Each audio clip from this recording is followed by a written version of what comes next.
हम पढ़ रहे थे रेफ्रिजरेशन एंड एयर कंडीशनिंग के अंदर next chapter vapour absorption system पढ़ रहे थे। ठीक है, vapour absorption system fourth chapter है। उसके अंदर लेक्चर 1 के अंदर आपने पढ़ा था कि सिंपल जो एब्जॉर्प्शन सिस्टम है वो किस तरीके से वर्क करता है, जिसको अपन ने NH3 एब्जॉर्प्शन सिस्टम कहा था। ठीक है, अब आप पढ़ेंगे next domestic Electrolux refrigerator. Domestic Electrolux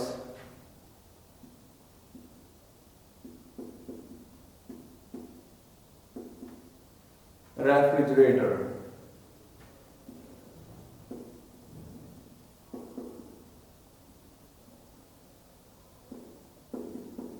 ठीक है, डोमेस्टिक इलेक्ट्रोलक्स रेफ्रिजरेटर। ये क्या होता है, इसके अंदर ध्यान दो सारी चीजें सेम है। ठीक है, बाकी सब चीजें सेम है। आपके अंदर यहाँ पे एक एब्जॉर्प्शन सिस्टम रहेगा, एक जनरेटर रहेगा, ठीक है, एक सेपरेटर रहेगा, वाटर सेपरेटर रहेगा। ठीक है, लेकिन इसके अंदर डिफरेंस क्या होता है, इसके अंदर एक थर्ड रेफ्रिजरेंट और ऐड होता है। ठीक है, जो कि सिर्फ रेफ्रिजरेशन साइकिल के अंदर वर्क करता है और बाकी सभी चीजों के अंदर यूज नहीं होता। ठीक है, इस एब्जॉर्प्शन सिस्टम के अंदर सेम चीजें जैसे जनरेटर, ठीक है, एक जनरेटर रहता है, यहां पे ये आ गया आपका जनरेटर। ठीक है, जिसको आप हीट करेंगे तो उसमें से वाटर और वेपर जो है वो अलग अलग हो जाएंगे। ठीक है, और ये सीधा कनेक्टेड होता है वाटर सेपरेटर से। ये इलेक्ट्रोलक्स के अंदर होता है। ठीक है, इलेक्ट्रोलक्स के अंदर ये किससे कनेक्टेड होता है, वाटर सेपरेटर के साथ। ठीक है, वाटर सेपरेटर के अंदर वाटर जो है वो वेपर से अलग हो जाता है। पहले तो नीचे तो वाटर और अमोनिया था, दोनों चीजें अपन ने सिंपल वाले में पढ़ा था। ठीक है, सेम इसके अंदर भी water and ammonia NH3 and H2O दो चीजें होती हैं। ठीक है, यहाँ पे ये सेपरेटर है, इसके अंदर जो है वाटर आपका अलग हो जाएगा। ठीक है, और वेपर्स अलग हो जाएंगे। ठीक है, और जो वीक सॉल्यूशन है वो किसके अंदर चला जाएगा, फिर से एब्जॉर्बर के अंदर। ठीक है, एब्जॉर्बर के अंदर आपका वीक सॉल्यूशन जो है वो वापस चला जाएगा। ये आ गया आपका एब्जॉर्बर। एब्जॉर्बर का काम क्या होता है ये भी आपको पता है। ठीक है, एब्जॉर्बर उसमें से जो वाटर को होता है, ठीक है, उसको ठंडा कर देता है बिल्कुल, ताकि उसमें अमोनिया फिर से मिक्स हो जाए। ठीक है, NH3 जो है फिर से उसके अंदर एब्जॉर्ब हो जाए। ठीक है, तो ये आ गया आपका एब्जॉर्बर। और एब्जॉर्बर से जो सॉल्यूशन होता है, ठीक है, जिसके अंदर अब अमोनिया प्लस दोनों चीजें मिल गई हैं इसके अंदर। ठीक है, अमोनिया प्लस वाटर दोनों मिक्सअप हो गए, तो इसके अंदर से स्ट्रॉन्ग सॉल्यूशन जो है वो कहा जाता है फिर से जनरेटर के अंदर। स्ट्रॉन्ग सॉल्यूशन को फिर से हीट किया जाता है। ठीक है, हीट करके फिर से उसको वाटर में कन्वर्ट कर दिया जाता है।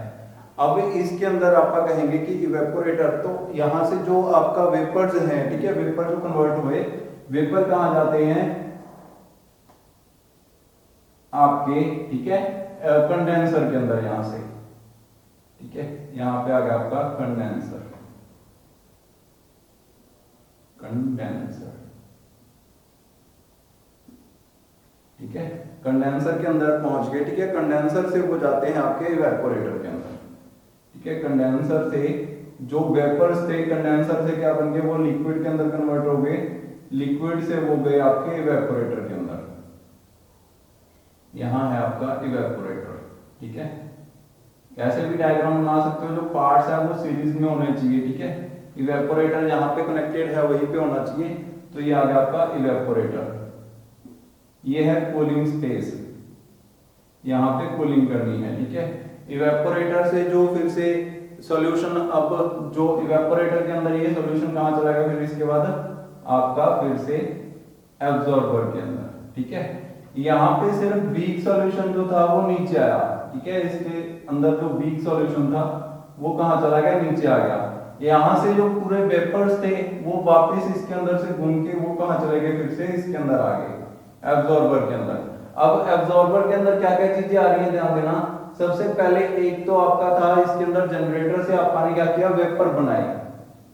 ठीक है। जनरेटर से वाटर के क्या किए, वाटर एंड अमोनिया मिक्स होके यहाँ पे आया था, उसके वेपर बना के अपन ने उसको कहाँ भेज दिया, वाटर सेपरेटर के अंदर। ठीक है, सेपरेटर से जो वेपर्स थे वो सिर्फ ऊपर चले गए और जो वीक सॉल्यूशन था, वाटर था, वो कहाँ आ गया, फिर से इस एब्जॉर्बर के अंदर आ गया। ठीक है, एब्जॉर्बर में फिर से वो NH3 से मिलेगा। वेपर्स थे वो कंडेंसर में आए, कंडेंसर में लिक्विड बन के फिर इवेपोरेटर में आए, इवेपोरेटर को कूल किया। ठीक है, फिर जाके वो फिर से एब्जॉर्बर के अंदर चले गए। ठीक है, ये तो एक प्रोसेस हो गया। अब इसके अंदर एक क्या जो ऐड कर दिया जाता है, इवेपोरेटर एंड इस सीरीज में यहाँ पे एक H2O मिक्स कर दी जाती है, H2 हाइड्रोजन। ठीक है, हाइड्रोजन इसके अंदर मिक्स कर दी जाती है। वो हाइड्रोजन क्या करती है, H2 गैस क्या करती है, वो इसको आसान बना देती है, यहाँ पे कूलिंग को ज्यादा कर देती है। ठीक है, वो एक एक्सपेंशन की तरह वर्क करती है। ठीक है, तो यहाँ पे H2 गैस मिक्स कर दी जाती है, वो बस इसी एरिया में रहती है H2 गैस। यहाँ से चल के यहाँ पे जो ध्यान दो, सबसे पहले अपन शुरू करते हैं, यहाँ पे क्या था, ये H2O, इसके अंदर H2O प्लस NH3 का स्ट्रॉन्ग सोल्यूशन बन गया, NH3 प्लस H2O का स्ट्रॉन्ग सोल्यूशन बना। वो कहाँ गया आपका, जनरेटर के अंदर। जनरेटर से जो NH3 प्लस H2O वेपर बन के वो कहाँ गए, NH3 प्लस H2O वेपर्स, यहां पे ये लिक्विड है। ठीक है, लिक्विड यहां पे ये वेपर में कन्वर्ट हो गया, वेपर में कन्वर्ट होके कहां चला गया, सेपरेटर में। सेपरेटर से ऊपर यहां पे क्या गया, सिर्फ NH3 वेपर्स जो थे वो ऊपर चले गए। नीचे जो वीक सॉल्यूशन वाटर था, वाटर NH3, थोड़ा बहुत तो NH3 होगा इसके अंदर। ठीक है, NH3 plus water H2O week solution. ठीक है, थोड़ा बहुत NH3 और ज्यादा वाटर, वो कहां चला गया, फिर से एब्जॉर्बर के अंदर चला गया। एब्जॉर्बर से NH3 प्लस H2O जो इधर से, अब NH3 वेपर जो था वो कंडेंसर से यहाँ पे लिक्विड स्टेट में आ गया, NH3 लिक्विड वो किस में चला गया, आपका एब्जॉर्बर के अंदर। ठीक है, एब्जॉर्बर इवेपोरेटर के अंदर, सॉरी, इवेपोरेटर के अंदर वो किस में कन्वर्ट हो गया, फिर से। अब यहाँ पे H2O गैस के साथ वो मिक्स में टच में आया। ठीक है, तो H2O गैस के कारण एक्सपेंशन हो गया, जिसके कारण इवेपोरेशन में अच्छी कूलिंग हुई। उसके बाद अब यहाँ पे NH3 प्लस H2O नहीं, H2 हाइड्रोजन के साथ में मिक्स हो गया, हाइड्रोजन गैस के साथ। ठीक है, तो अब NH3 प्लस H2 कहां चले गए, ये कहां चले गए, फिर से ये एब्जॉर्बर के अंदर चले गए। ठीक है, ये क्या है, एब्जॉर्बर। एब्जॉर्बर में जाने के बाद अब जो H2 गैस थी वो वापस आ गई इवेपोरेटर के अंदर, और NH3 जो था वो फिर से वाटर के साथ मिक्स होकर फिर से जनरेटर के अंदर चला गया। H2 गैस जो है, H2 सिर्फ यही रहेगी। ठीक है, इतने एरिया के अंदर। एब्जॉर्बर से इवेपोरेटर से फिर से एब्जॉर्बर, फिर से इवेपोरेटर। ठीक है, NH3 के साथ मिक्स होकर वो एब्जॉर्बर के अंदर चली जाएगी, एब्जॉर्बर से अकेली H2 गैस फिर से इवेपोरेटर में आ जाएगी, इवेपोरेटर से NH3 के साथ फिर से मिक्स हो जाएगी। ठीक है, कूलिंग करने पर जो NH3 है वो तो उसके साथ मिल जाता है वाटर के साथ, लेकिन H2 नहीं मिलती, तो H2 फिर से इवेपोरेटर के अंदर आ जाएगी। ठीक है, ऐसे ही ये कंटिन्यू वर्क करता रहेगा। An Electrolux refrigerator is most popular type of domestic refrigerator। जो डोमेस्टिक वर्क के अंदर सबसे पॉपुलर यही है, NH3 वाला। ठीक है, डोमेस्टिक इलेक्ट्रोलक्स इसका नाम है। Works on the principal of vapour absorption system. तो प्रिंसिपल कौन सा है, प्रिंसिपल किस प्रिंसिपल पर वर्क करता है, it works on principle of vapour absorption system.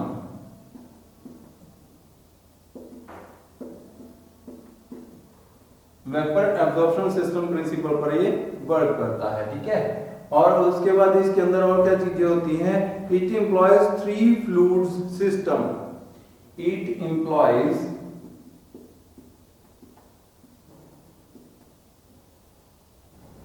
ये 3 फ्लूइड सिस्टम, जहां employs 3 fluid system. Three fluid system, three fluid system employ करता है ये, ठीक है, जिसके अंदर तीन फ्लूइड्स हों, पहला रेफ्रिजरेंट, दूसरा सॉल्वेंट और तीसरा इनर्ट गैस। इसके अंदर क्या क्या चीजें होती हैं? That is refrigerant like ammonia NH3, ठीक है। दूसरा क्या है? सॉल्वेंट, जिसके अंदर इसका सॉल्यूशन बन जाए, जिसके अंदर ये मिक्सअप हो जाए, तो H2O, H2O के साथ कूल होके ये NH3 जब लिक्विड बन जाती है तो H2O के साथ बिल्कुल सॉल्वेंट होती है, बिल्कुल उसके अंदर मिक्सअप हो जाती है, ठीक है। दूसरा है सॉल्वेंट और तीसरा है N inert gas like H2, ठीक है। ये तीन इसके अंदर इंग्रेडिएंट्स होते हैं, तीन तरीके के फ्लूइड सिस्टम इसके अंदर चलते हैं, ठीक है। तो ये तीनों जरूरी होते हैं इसके अंदर। A refrigerant and solvent is aqua ammonia and mixture of ammonia and water, ठीक है। जो आपका सॉल्वेंट और रेफ्रिजरेंट है ये कौन कौन से हैं? अमोनिया एंड H2O, ठीक है। और उसके बाद N inert gas like hydrogen, जैसे अपन ने H2 यूज की है, तो हाइड्रोजन जो है आपकी क्या है? सॉल्वेंट है, ठीक है। हाइड्रोजन इनर्ट गैस है, सॉरी, ठीक है, इनर्ट गैस है हाइड्रोजन। तो it is the simplest form, ammonia is used as refrigerant and water as absorbent, ठीक है, जैसा कि अपन ने यूज किया, water as solvent and refrigerant NH3, ठीक है। और तीसरी गैस जो होती है वो किस लिए होती है? जब हीट किया जाता है अमोनिया एंड वाटर को, तो अमोनिया जो है वो उसमें वेपर में कन्वर्ट हो जाती है और कंडेंसर में जाती है। Condenser enters the evaporator and after absorbing the heat from the surrounding it changes into vapor from presence of hydrogen, यहाँ पे ये वेपर में कन्वर्ट हो जाती है, ठीक है। evaporator में हीट एब्सॉर्ब करने के बाद NH3 जो है वो वेपर में कन्वर्ट हो जाती है और वहां पे H2 भी होती है। Finally it comes back to the generator through the absorber. This cycle of ammonia and water and hydrogen flow in continue and thus cooling effect is produced. जब ये कंटिन्यू वर्क करते रहते हैं तो यहाँ पे कूलिंग इफेक्ट प्रोड्यूस होता है। ध्यान देना, फिर से बता देता हूं। सबसे पहले यहाँ पे अपन ने क्या किया? Ammonia and NH3 plus H2O का स्ट्रॉन्ग सॉल्यूशन यहाँ पे लेके आए, उसको हीट किया किसी ना किसी मीडियम से, फ्लेम से, ठीक है।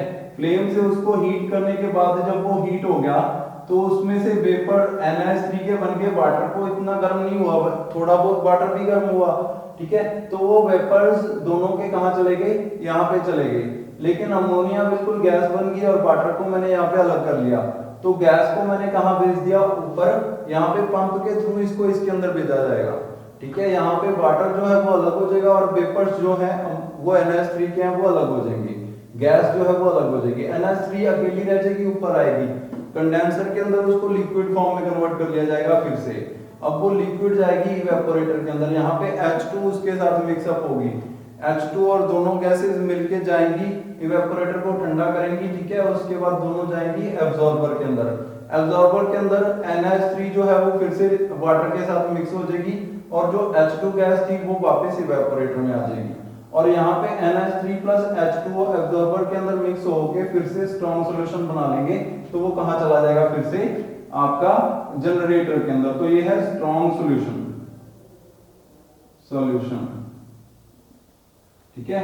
Evaporation takes place, evaporation takes place in the presence of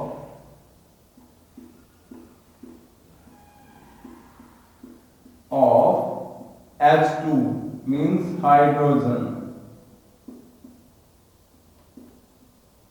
ठीक है। जो इवेपोरेशन है वो किसके प्रेजेंस में होगी? H2 के प्रेजेंस में। मतलब NH3 जो है वो आपका मेन रेफ्रिजरेंट है, लेकिन जब इवेपोरेशन होगी तब आपको कौन सी गैस की रिक्वायरमेंट है? हाइड्रोजन की। तो इवेपोरेशन के टाइम वहां पे हाइड्रोजन भी होनी चाहिए। तो ऐसे ही वर्क करता है आपका सिंपल जो Electrolux, domestic Electrolux refrigeration system होता है, ठीक है। उसके बाद नेक्स्ट आता है आपका, इसी के अंदर डोमेस्टिक इलेक्ट्रोलक्स के बाद आता है सोलर इवेपोरेशन सिस्टम या सोलर पावर रेफ्रिजरेशन सिस्टम। ठीक है, नेक्स्ट है आपका solar power refrigeration system.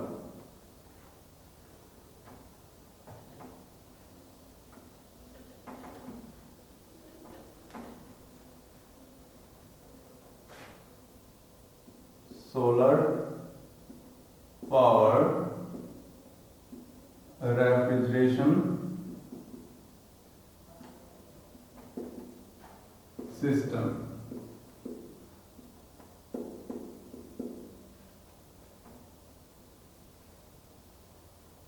Solar power refrigeration system ये क्या होता है? इसके अंदर सिर्फ एक स्पेशलिटी है, इसके अंदर सिर्फ एक खासियत है कि जो आपका जनरेटर होता है वो आप फ्लेम से हीट कर रहे थे उसको। ठीक है, उसको किससे कर रहे थे? फ्लेम से हीट कर रहे थे।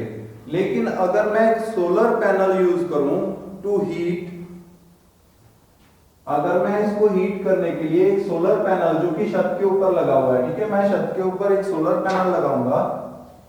ठीक है, सोलर पैनल होती है, प्लेट्स होती हैं जो कि हीट से गर्म होती हैं। उनके अंदर से अगर वाटर क्रॉस कर दे तो वो वाटर भी हीट हो जाता है।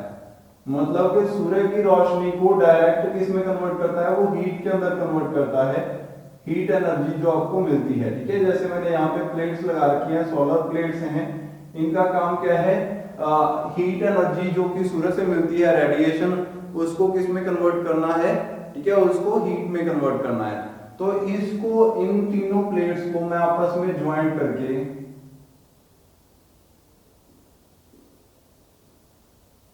ठीक है, इनकी पावर जो है उसको यूज करूंगा as a heating medium in my generator. Generator के अंदर अपने को हीटिंग मीडियम चाहिए। ठीक है, तो हीटिंग मीडियम मैं किसको बनाऊंगा? यहाँ पे ये सोलर प्लेट्स को बनाऊंगा। ठीक है, इनसे डायरेक्ट जो एनर्जी आ रही है उसको यूज करूंगा मैं जनरेटर के अंदर हीटिंग के लिए। ठीक है,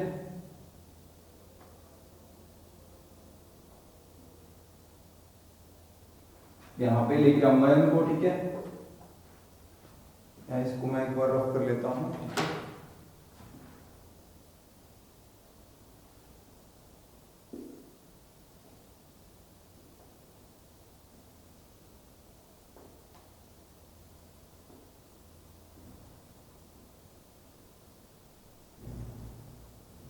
इसके अंदर ये प्रोसेस ही अलग होगा। ठीक है, ये जो सिस्टम है इसके अंदर वाटर चलेगा, वो वाटर होगा अलग। ठीक है, जो आपका इसके अंदर वाटर चल रहा है वो अलग है। ठीक है, जनरेटर के अंदर ये आपका जनरेटर था, जनरेटर को हीट करना था ताकि वो अमोनिया को और वाटर को गर्म कर दे ताकि वो अमोनिया अलग हो सके।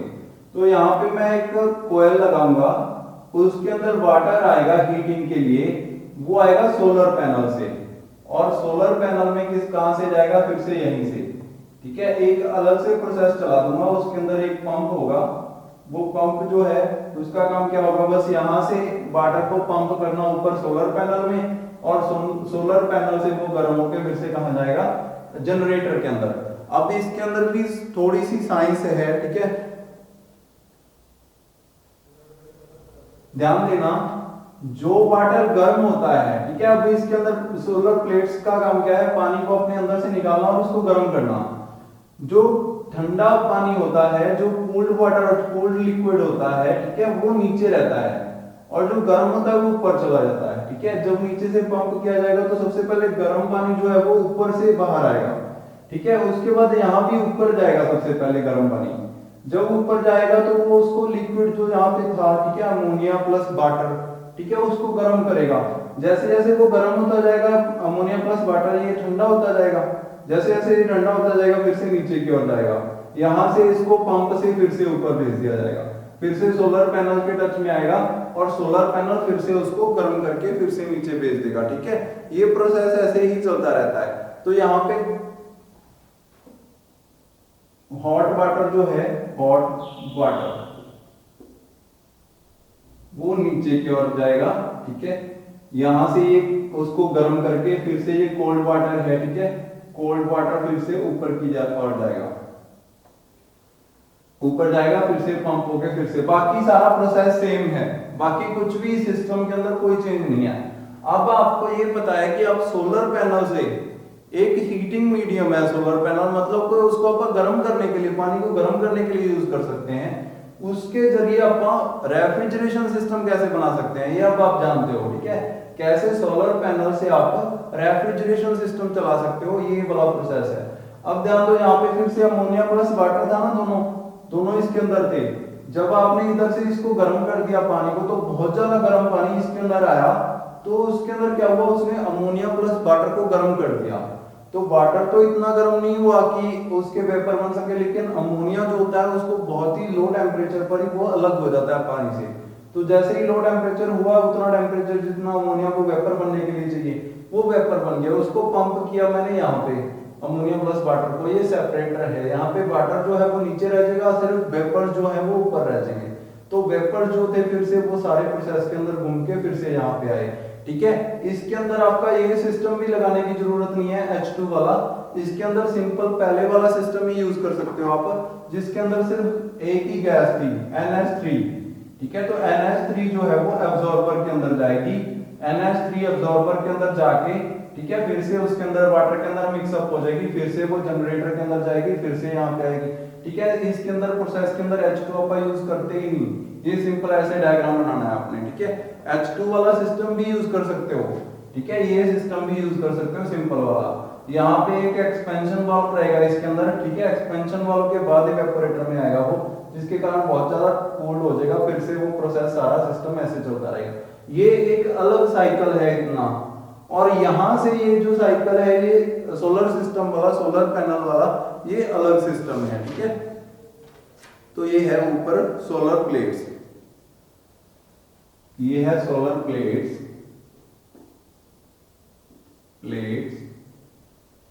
ठीक है। और ये आपका पंप वाला सारा सिस्टम आ गया। In this system the water is heated in A flat collector array, the heating of water heated water is passed through the heat exchanger called generator, ठीक है। in this system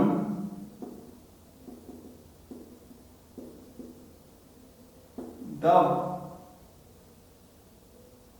heating medium for generator is a solar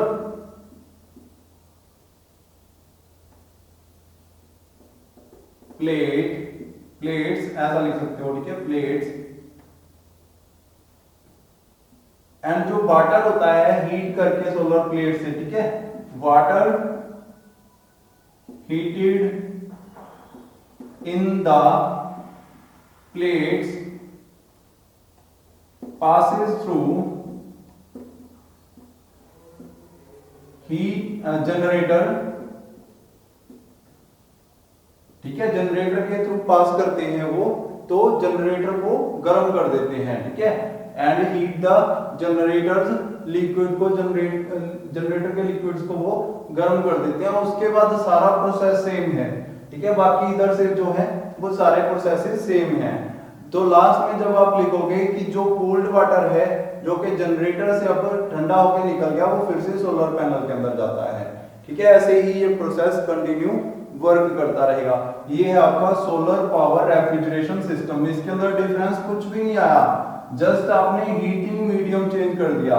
heating medium कौन सा रख दिया आपने इस बार, solar plates. पहले आप कोई ना कोई जनरेशन के लिए कुछ ना कुछ फ्लेम यूज करते थे, फ्लेम कुछ भी हो सकती है किसी भी चीज की, जैसे कैंडल्स होगी, ठीक है, छोटे सिस्टम के लिए कैंडल्स, बड़े सिस्टम के लिए आप कोई फ्लेम बहुत ज्यादा, ठीक है, फ्लेम लाइक गैस स्टोव, ठीक है, या फ्यूल स्टोव या डीजल स्टोव्स, ठीक है, उनको यूज कर सकते थे फ्लेम के लिए। और उसके बाद आप क्या करते थे, सोलर सिस्टम ने जब आपने यूज किया तो इसको क्या नाम दिया, सोलर पावर रेफ्रिजरेशन सिस्टम। तो इसके अंदर advantage of and disadvantage of solar power refrigeration system आएगा कि ये खासियत क्या है इसकी, ठीक है, और इसके अंदर और इसकी कमियां क्या हैं। इसके अंदर सोलर पावर रेफ्रिजरेशन सिस्टम के अंदर दो तरीके के जो सॉल्वेंट है वो यूज किए जाते हैं। सबसे पहले ए है वाटर प्लस अमोनिया, ठीक है, ammonia as a refrigerant water as a absorbent. ठीक है, सबसे पहला रेफ्रिजरेशन सिस्टम का कॉम्बिनेशन एक तो ये है, combination of solar power refrigeration system. सबसे पहला कॉम्बिनेशन तो ये है, इसके अंदर अपन ने सिंपल ये वाली वर्किंग जो की है, ठीक है, यही वर्किंग आएगी सारी। इसके अंदर जो S2 लिखा था वो पहले वाला था, वो इलेक्ट्रोलक्स वाला था, वो नहीं है। इसके अंदर H2 यूज नहीं होती, इसके अंदर NH3 प्लस लिक्विड, सिंपल यही यूज होता है। V इसके अंदर सेकंड है जो सॉल्वेंट जो आप कॉम्बिनेशन यूज कर सकते हो, lithium bromide and water. Water जो है वो रेफ्रिजरेंट होगा, लिथियम ब्रोमाइड जो होगा सॉल्वेंट होगा। लिथियम ब्रोमाइड ये तो सॉल्वेंट है, जैसे इसके अंदर वाटर था जो पहले उसके साथ मिक्सअप रहता था, बाद में अलग हो जाता था, ये तो सॉल्वेंट है। प्लस रेफ्रिजरेंट कौन सा होगा इस बार, वाटर। वाटर जो है वो तो पाइपों के अंदर सारे सिस्टम के अंदर चलेगा, लिथियम ब्रोमाइड सिर्फ जनरेटर के अंदर रहेगा। जैसे अमोनिया सारे सिस्टम के अंदर रेफ्रिजरेंट था और वाटर जो था सिर्फ जनरेटर के अंदर था, वैसे ही ये रहेगा। ठीक है, ये दो इसके अंदर कॉम्बिनेशंस होते हैं। उसके अगर आप दो अलग अलग तरीके से ये रेफ्रिजरेंट सिस्टम बना सकते हो, एक तो वाटर प्लस अमोनिया से जैसे ये वाला, दूसरा कौन सा है लिथियम ब्रोमाइड प्लस वाटर से। ठीक है, आज इतना ही पढ़ते हैं, बाकी नेक्स्ट लेक्चर में करेंगे। Thank you.